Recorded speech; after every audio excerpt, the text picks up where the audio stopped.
আপনি কখনো বয়ে চলা নদীকে ভালোভাবে দেখেছেন? দেখবেন নদীটি যেখান থেকেই শুরু হোক না কেন, সেখান থেকে তার গন্তব্য হয় সমুদ্রে যাওয়া। রাস্তায় হাজার বাধা আসার পরেও নদীটা কিন্তু চলতে থাকে। হতে পারে কিছু জায়গায় নদীটির গতি একটু কমে যায়, কিন্তু কখনোই সে দাঁড়িয়ে পড়ে না।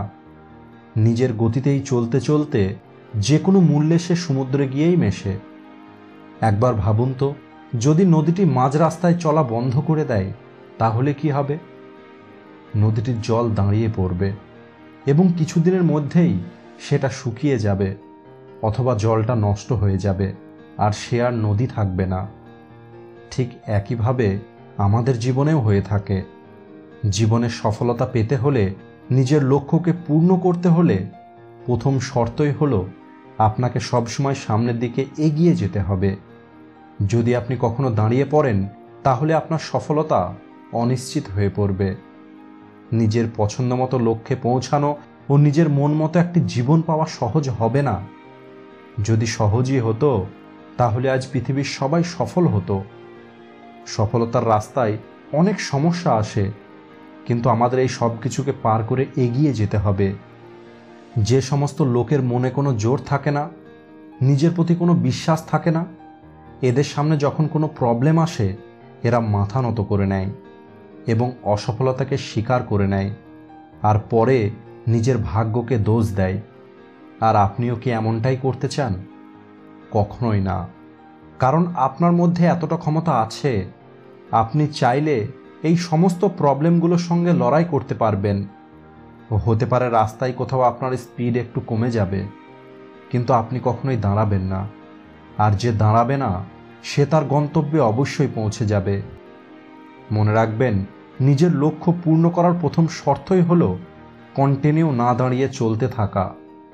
বয়ে চলা নদীটাই একদিন সমুদ্রে পৌঁছায়। যে নদীটা দাঁড়িয়ে যায়, সে সমুদ্রে কখনোই পৌঁছাতে পারবে না। সময় সবসময় চলতে থাকে, তাই প্রতিটি মানুষ সময়কে সম্মান করে। হাওয়া সবসময় বইতে থাকে, কখনো আস্তে তো কখনো জোরে, কিন্তু সে কখনোই দাঁড়িয়ে পড়ে না।